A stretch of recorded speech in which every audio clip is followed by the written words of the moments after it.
Hola hermanos, el día de hoy, 1 de septiembre del 2025, pues es lunes de la 22ª semana del tiempo ordinario. Comenzamos el mes de septiembre, es el mes de la Biblia, es el mes de la patria para muchos de nosotros, evidentemente en Centroamérica y en México, y por eso este mes de septiembre siempre tiene esas características. No estamos centrados en este balance entre la palabra de Dios y, lógicamente, también el amor por nuestra patria, el amor por nuestros países. En fin, vamos. Hoy les voy a hablar de un grupo de beatos, 12 beatos de la Orden Hospitalaria de San Juan de Dios. A ver, se trata del beato Cristino Roca Huguet, que realmente fue bautizado como Miguel. Así es que cuando hace profesión, entonces se pone Cristino. Y entonces él era hijo de don Miguel Roca, que era organista en la iglesia. Su mamá se llamaba María Concepción, tuvieron 4 hijos, 3 de esos hijos fueron religiosos hospitalarios, fíjense ustedes. De hecho, su otro hermano, Constancio, también es beato, ¿no? Y luego el otro que es Castor. Eh, pues él nace en Molín de Rey, en Barcelona, el 6 de junio de 1899. Y pues nada, junto con su hermano Constancio hace la catequesis, se confirman juntos. A los 10 años ingresa en la escuela de Cienpozuelos, se llama Escuela Apostólica de Cienpozuelos, y ahí estuvo con otro beato. El director del colegio era Juan Jesús Adradas, y ahí estuvo 7 años. Luego, en 1917, ingresa en el noviciado y ahí pues adopta el nombre propiamente, como les digo, de Miguel, y cambia el nombre de Miguel por el de Cristino. Bueno, igual, profesa votos en 1918, los votos solemnes los hace en 1922, y después de haber estado un tiempo como profesor en un hospital de niños, ahí en San Rafael, en Madrid, pues empieza sus estudios para ordenarse sacerdote. Fue ordenado sacerdote el 8 de agosto de 1926 y en Toledo, fue ordenado en Toledo. Y luego, pues entonces pasa a ser capellán de ese mismo hospital de San Rafael en Madrid, donde él había estado como maestro. Y cuando se crea el noviciado en Calafell, él es nombrado, en 1929, es nombrado como maestro de novicios. Y ahí estará, pues, prácticamente hasta 1934. Luego es destinado a Carabanchel como director de la escuela que se encontraba ahí, y ahí estaba precisamente cuando fue asesinado en Boadilla del Monte, ahí en Madrid, un 1 de septiembre de 1936, fue martirizado. Ya les digo, sencillamente fue echado ahí en una fosa común, en Charco Cabrera, se llama ese lugar.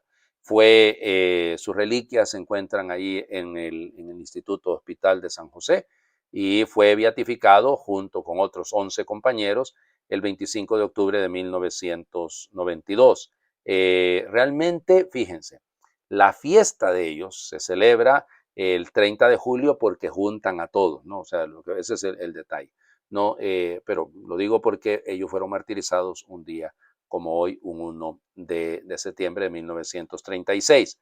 Son varios mártires, ¿ok? Y ese es el otro detalle, ¿no? Porque aparte de él está, voy a dar los nombres, ¿cómo les diría? Los nombres de religión, diríamos, los nombres de profesos: Proceso Ruiz Casales, Eutimio Aramendia, Canuto Franco Gómez, Dositeo Rubio, Cesario Niño, Benjamín Cobos, Carmelo Gil, Cosme Brun, Cecilio López, Rufino Lacheras y Faustino Villanueva. Ok, esos son todos los que, como les digo, fueron martirizados el 1 de septiembre de 1936. Yo espero que lleguen a ser canonizados, porque fueron martirizados por odium fidei, por odio contra la fe. Bueno, vamos a las lecturas del día de hoy. Yo he cometido un error la semana pasada. He cometido un montón, digo, pero en las publicaciones he cometido un error y les pido mil disculpas, porque yo les dije que terminábamos de leer. Claro, es que como yo me quedé pensando, si primero celebramos el viernes el martirio de San Juan Bautista, y luego celebramos el sábado a Santa Rosa de Lima. Entonces yo digo, bueno, llegamos al viernes y se termina la lectura de la primera de Tesalonicenses, pero todavía nos queda un par de días para leer la primera carta a los tesalonicenses. Y de hecho el texto que leemos hoy Es quizás el más famoso de la primera carta a los tesalonicenses, hay que decirlo. Y luego vamos a comenzar a leer hoy ya todos los días, hoy sí vamos a leer todos los días de lunes a domingo, o de domingo a sábado sería mejor, ¿no? Por eso de la iglesia, el Evangelio de Lucas. Sí, porque hemos estado leyendo el Evangelio de Lucas los domingos, porque es el Evangelio del ciclo C, pero ahora lo vamos a leer de aquí hasta el Adviento, de lunes a sábado, de lunes a domingo. Bueno, vamos, entonces, primera Tesalonicenses, capítulo cuarto, versículos del 13 al 18. Hermanos, no queremos que ignoren lo que pasa con los difuntos, para que no vivan tristes como los que no tienen esperanza. Pues si creemos que Jesús murió y resucitó, de igual manera debemos creer que a los que murieron en Jesús, Dios los llevará con él. Lo que les decimos como palabra del Señor es esto, que nosotros, los que quedamos vivos, cuando venga el Señor, no tendremos ninguna ventaja sobre los que ya murieron. Cuando Dios mande que suenen las trompetas, se oirá la voz de un arcángel y el Señor mismo bajará del cielo. Entonces los que murieron en Cristo resucitarán primero, después nosotros, los que quedemos vivos. Seremos arrebatados juntamente con ellos entre nubes por el aire para ir al encuentro del Señor y así estaremos siempre con Él. Consuélense pues unos a otros con estas palabras. Palabra de Dios. Te alabamos, Señor. Bueno, parece ser que la comunidad cristiana de Tesalónica ha escuchado esto de que viene Cristo, de que va a volver, evidentemente, eso es cierto, pero pensaban que era mañana, que era dentro de un momentito. Y entonces cuando se empezaron a morir algunos de ellos, les entró la crisis, ¿no? Y la duda. Pues y entonces, ¿y qué pasa con estos que se mueren? Ahí todavía no ha venido Cristo. Y cuando venga Cristo, ¿a dónde están estos? Y entonces, claro, empieza toda una crisis, entendida pues como una duda que debe ser resuelta. Entonces, por eso Pablo les responde a ellos. Ustedes dirán, padre, ¿les respondió hasta que les contestó la carta o se los habla contestado ahí mismo en el momento en el que surgían las dudas en la vida comunitaria? Pues no lo sabemos, ¿no? Lo cierto es que cuando Pablo escribe la carta, ya le ha llegado noticia de que siguen ellos con el mismo crisis, con la misma crisis, con el mismo problema. Entonces, fíjense, no queremos que ignoren lo que pasa con los difuntos. ¿Para qué? Para que no vivan tristes, como los que no tienen esperanza. Nosotros cristianos tenemos esperanza, estamos en el jubileo de la esperanza. Pero digo, pues si creemos que Jesús murió y resucitó, de la misma manera tenemos que creer que los que murieron en Jesús, Dios los resucitará. Cuidado con esto, ¿no? Ese en Jesús es clave, ¿no? O sea, es en Cristo, es en su nombre, los que murieron creyendo. Ahora bien, y fíjense, lo dice Pablo, esto es palabra del Señor, esto no es cosa mía. No es lo que a mí me parece, diría Pablo, no es lo que yo supongo, no, no, esto es la palabra del Señor, que nosotros los que quedemos vivos cuando venga el Señor, no vamos a tener ninguna ventaja sobre los que ya murieron. O sea, es decir, primero van a resucitar ellos y luego nosotros. Pablo supone también, cuidado, Pablo también se equivoca en ese punto. Más adelante se va a dar cuenta pues de su error, llamémosle. ¿Qué más que un error? Es un desconocimiento, una suposición, ¿no? Que él va a estar vivo cuando venga Cristo. Pues Pablito, te cuento que estamos vivos nosotros ahorita, pero tampoco significa que vamos a tener ni ventaja sobre Pablo, ni tampoco vamos a tener ventaja sobre nadie. Es decir, en el momento de nuestra muerte se define nuestro destino, claro que sí, pero también de la misma manera tenemos que creer y tenemos que creer firmemente que el Señor nos resucitará. Seremos arrebatados, dice Pablo. Ay, el rapto, por favor. O sea, es decir, esta imagen es muy bella, ¿no? Es la imagen de ser llevado a la presencia del Señor. Bueno, y la clave al final, creo yo, es consuélense pues con estas palabras. Hombre, creámosle al Señor. Pues. En la casa de mi Padre hay muchas mansiones. Me voy a prepararles un lugar para que donde yo esté estén también ustedes. Pues que piensan que les voy a mentir, dice el Señor Jesús. No, claro que no. Confiamos en el Señor. Confiamos plenamente en Él. Bueno, comenzamos nuestra lectura de lunes a sábado del Evangelio de Lucas. Es un texto un poquito extenso, bello, lo conocemos también, ¿no? Porque es el inicio del ministerio apostólico de Jesús. Entonces, los primeros capítulos, los primeros tres, son sencillamente llamémosle el Evangelio de la infancia. Pero ahora ya, aquí es la inauguración, llamémosle. Lucas 4, versículos del 16 al 30. En aquel tiempo Jesús fue a Nazaret, donde se había criado. Entró en la sinagoga, como era su costumbre hacerlo los sábados, y se levantó para hacer la lectura. Se le dio el volumen del profeta Isaías, lo desenrolló, encontró el pasaje en que estaba escrito: el Espíritu del Señor está sobre mí, porque me ha ungido para llevar a los pobres la buena nueva, para anunciar la liberación a los cautivos y la curación a los ciegos, para dar libertad a los oprimidos y proclamar el año de gracia del Señor. Enrolló el volumen, lo devolvió al encargado y se sentó. Los ojos de todos los asistentes a la sinagoga estaban fijos en él. Entonces comenzó a hablar diciendo: Hoy mismo se ha cumplido este pasaje de la Escritura que acaban de oír. Todos le daban su aprobación y admiraban la sabiduría de las palabras que salían de sus labios y se preguntaban, ¿no es este el hijo de José? Jesús les dijo, seguramente me dirán aquel refrán médico, cúrate a ti mismo y haz aquí en tu propia tierra todos esos prodigios que hemos oído que has hecho en Cafarnaúm. Y añadió, yo les aseguro que nadie es profeta en su tierra. Había ciertamente en Israel muchas viudas en los tiempos de Elías, cuando faltó la lluvia durante 3 años y medio, y hubo un hambre terrible en todo el país. Sin embargo, a ninguna de ellas fue enviado Elías, sino a una viuda que vivía en Sarepta, ciudad de Sidón. Había muchos leprosos en Israel en tiempos del profeta Eliseo. Sin embargo, ninguno de ellos fue curado, sino Naamán, que era de Siria. Al oír esto, todos los que estaban en la sinagoga se llenaron de ira y levantándose, lo sacaron de la ciudad y lo llevaron hasta una barranca del monte sobre el que estaba construida la ciudad para despeñarlo. Pero él, pasando por en medio de ellos, se alejó de allí. Palabra del Señor. Gloria a ti, Señor Jesús. Bueno, hay varios momentos y hay varios pedazos en este texto, así que no vamos a pretender tampoco comentarlo todo. Fíjense, Jesús vuelve a su ciudad, vuelve a Nazaret. Eso es el primer punto, ¿no? Y entonces, claro que ya ha hecho otras cosas en Cafarnaúm, ya su ministerio ha comenzado, pero aquí se inaugura este ministerio de una manera oficial. Quiere volver al lugar donde él se había criado. Esto es importante. Y entra a la sinagogue, al lugar de la reunión, a la sinagogen kai aneste anoknai, dice. Entonces, cuidado, es importante, porque aquí hay una costumbre, katatoeitos, es decir, hay una costumbre, hay un eiotos, es la costumbre. Jesús es buen judío, va como todos los judíos, varones, a la sinagoga el sábado.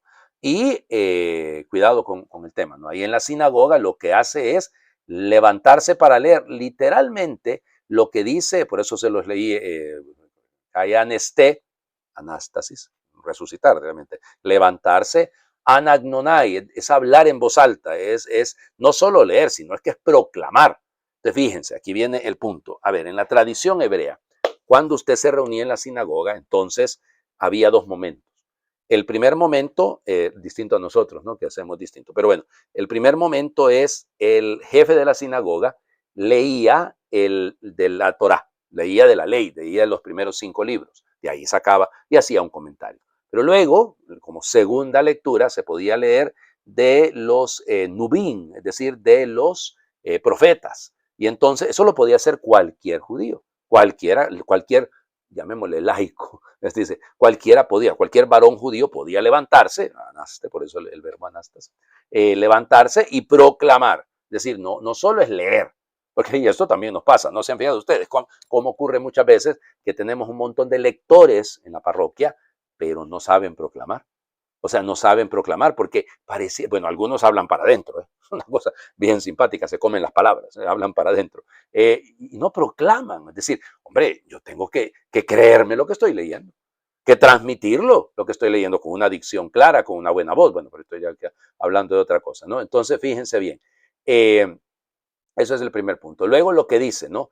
Desenrollar, sí, porque es que así se guardan los libros de la ley, bueno, todos los libros, se desenrolla, hay un rollo ahí. Y luego, yo no creo que Jesús haya agarrado al azar, así como hacen algunos, ¿verdad? Que abren la Biblia, lo que caiga. Yo sí, eso me da mucho miedo porque eso es simpático, aquel que dijo que se quería, voy a cumplir lo que diga la Biblia, voy a abrir la Biblia, y lo que caiga eso voy a hacer. ¡Pum! La abrió, puso el dedo y saliendo fuera se ahorcó. No, ¿cómo voy a hacer esa barbaridad? No, eso me equivoqué. Vuelvo a abrir la Biblia, vuelve a cerrar la Biblia, vuelve a abrir otra vez. ¡Pum! Y pone el dedo y dice, lo que has de hacer, hazlo pronto. Pues imagínense ustedes.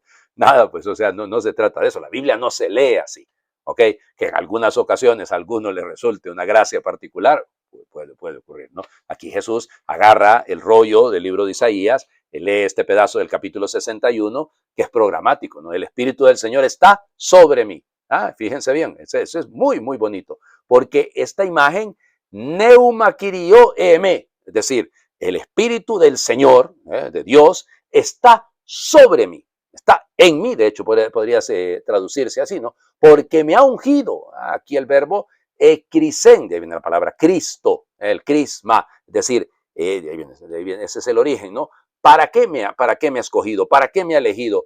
Para evangelizastai, es decir, para llevar el evangelio, evangelos, la buena noticia, el buen mensaje. Y entonces, claro, lo que hago yo es proclamar este buen mensaje y además para anunciar la afesis, para anunciar la libertad. Claro, el evangelio es para liberar, si no es para otra cosa. Pero aquí la clave, a nosotros nos sirve mucho esto, ¿no? Piénsenlo para anunciar el año de gracia, el año del jubileo. De hecho, literalmente es el año del jubileo, porque allí eniautos de ectón, es decir, es el año propio que se preparaba en Israel cada 50 años. Es el año de la gracia, es el año favorable, es el año jubilar. Bueno, está. Entonces, el programa del Mesías es, primero, saberse ungido, por eso es Mesías. Saber que viene del Padre, perfectamente. ¿Para qué? Para anunciar, para liberar, para dar vida, para anunciar la alegría, el perdón, pues el año jubilar es un año de perdón, ¿no? Entonces, todo esto tiene un sentido precioso. ¿Ya? Ese es el discurso programático del Señor Jesús. Luego se sienta, enrollando el libro, ¿ya? Se lo devolvió y, cuidado, no tienen la mirada fija en él. ¿Ya? Todos los ojos estaban en él. Es ese término etenizontes, ya, es decir, la atención concentrada. Ahí, a ver qué pasa. ¿Y Jesús qué dice? Es una cosa muy bella, ¿no? Una cosa, yo diría que es la mejor homilía que he escuchado en mi vida. Perdone que hoy se cumple esta palabra, el semerón, el hoy, el presente, que se cumple esta escritura, ¿ok? Esta palabra, este semerón, pepiriotai, egrafea, uteo, tois, o sin jimón. Yo les digo a ustedes que esta escritura, que este grafé, se acaba de cumplir, se cumple hoy. Bueno, de hecho, eso es una buena homilía, ¿no? Insisto, porque es actualizar la palabra. Claro, la reacción de la gente, primero se quedan admirados. Este es un verbo bastante simpático, el verbo para dar a entender, quedarse maravillado, el taumasó, es decir, quedado un poco taimado, no sé cómo decir, no, taimado es otra cosa, ya, pero es eso, es ese golpe, ¿no? Y entonces, fíjense, hay un parabolén, dice Jesús, realmente, pero es un proverbio, ¿eh? Médico, cúrate a ti mismo, él está citando un proverbio. Y luego utiliza esta imagen, ¿no? Es un golpe, oigan, es un golpe. Citar lo que pasa con Elías y la viuda de Sarepta, citar lo que pasa con Eliseo y Naamán, les está diciendo, ustedes que son judíos, se están perdiendo la gracia de Dios y lo que va a hacer Dios es dársela a otro, como pasó con Elías y Eliseo. Elías es el primero de los profetas. Eliseo es el segundo, digamos. Así que por lo tanto, este es un golpe bajo. Y hay un rechazo ahí directamente, ¿no? Se llevaron de Cimós, con furia, lo sacaron, ya lo iban a tirar, ahí lo iban a despeñar al Señor, pero Jesús, ya, de Hielzón se dice en griego, se atravesó, es decir, porque todavía la hora no ha llegado, no es el momento. ¡Ay, qué difícil es, ¿no? Proclamar la palabra, creyéndola, no insisto, por eso proclamarla trae consecuencias, trae consecuencias. Y si hacemos que esa palabra se vuelva vida, la actualizamos, eso es precisamente la hermenéutica, es decir, es actualizar esa palabra, la cosa se nos va a complicar más, pero eso es lo que Cristo quiere, porque eso es lo que Él vino. O sea, es decir, si usted no siente que la palabra, que al meditar, que al profundizar, que al escrutar la palabra, usted va quedando cada vez más libre, usted va quedando cada vez más dueño de la historia que Dios está construyendo con usted, entonces no ha servido de nada la palabra, ¿no? Bueno, vamos, por el tiempo, hagamos oración. Algún día, cuando pueda, cuando sepa, cuando lo vea claro, cuando tenga tiempo, cuando salga el sol, cuando esté preparado, cuando pierda el miedo, o sea, nunca. ¿Por qué no hoy? ¿Por qué no ahora? Deshazte del evangelio etéreo que nunca se hace pan, de la falsa promesa que jamás abre puertas. Deja de traicionar canciones y vuélvete al evangelio de carne, al pan partido que puede ser tú, a la palabra cierta. ¿Por qué no hoy? ¿Por qué no ahora? Hoy se cumple este día. Amén. Señor, esté con ustedes y les bendiga a Dios por intercesión de los beatos mártires, Beato Cristino Roca Huguet y sus compañeros mártires, el que es Padre, Hijo y Espíritu Santo, y su bendición descienda, les acompañe siempre. Muy feliz lunes para todos.